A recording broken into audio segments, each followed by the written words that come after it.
Hey iWealth, how are you doing today? Today I have Shawn Pomeroy with us, and you guys all know who Shawn is, and JP couldn't make it today, but we're going to talk on his behalf, I guess, Shawn. But we have some exciting news. This progression that we've had, Shawn, you've been here 12 years. This is my 30th year in the business, hence the gray beard. But we were with Investment Centers of America for a long time, as our broker-dealer it was called. And then LPL Financial purchased ICA several years ago, call it 6-7 years ago, somewhere's in there. I should have my date straight. When they purchased us, then we all moved over to LPL, and obviously your clients, you guys signed paperwork, moved over to LPL. A couple years ago, Investment Centers of America were part of a group, so follow the bouncing ball here, right, Shawn, and correct me when I'm wrong. But anyway, Investment Centers Advisory Group, we had our own company inside of LPL. And so we have assets that are held in what's called a registered investment advisory firm. So when you look at JP and yourself and me, we wear two hats. We wear a hat where it's the old traditional brokerage hat, and we wear this RIA/fiduciary hat. So I'm going to ask you, Shawn, because you're smarter than me, to just explain a little bit, like what do those hats mean and what's it mean to be a fiduciary? Because these assets that we're moving to our own RIA, which we'll announce in a second, are just the RIA side. But what's that mean? How do you explain that to a client? What would you and JP say what's a fiduciary? Sure. I'd say one step back, we're completely independent. And so when we talk about LPL Financial and ICA and all these other things, we're still iWealth and we're completely independent. So we get to choose how we interact with people. And as you mentioned, there's a couple different styles, and one is as a fiduciary. So much like our core values, we want to make sure that we are putting our clients first. Yep. What's in their best interest, not ours. Mm-hmm. We all believe, and JP does too, that good things come to those who help. And so by being that helpful person and putting the client first, we'll be okay. Right. Right. Yeah. And so, those assets that are on that side of the house, call it, so we're, brokerage assets at LPL, the RIA assets, so they're at Investment Centers Advisory Group RIA today.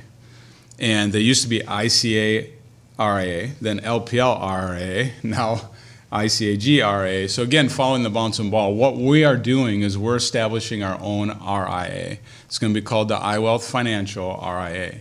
And with that, it allows us to just have more freedom to be able to find the right investments, to treat those clients the exact way that we want to be treated, to find those independent solutions for them.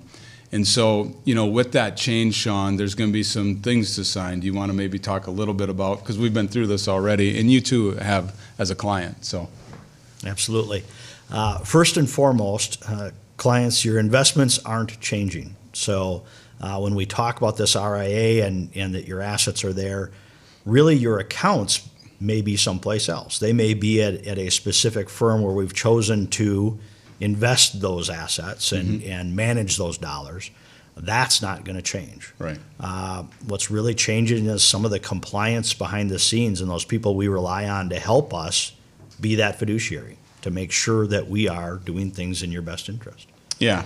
And so if a client today that's watching this or listening to this has a statement at XYZ place, that statement's still coming from XYZ, the account number is still the same, the dividends they receive, the interest checks they receive, like none of that's changing. Yep. But behind the scenes, it'll be the iWealth Financial RIA, and we'll be registered with the SEC, just like we're registered with the SEC, just like we were registered with the SEC, like that's not changed either. But we are establishing our own. So we'll be sending you some paperwork in the mail or DocuSign.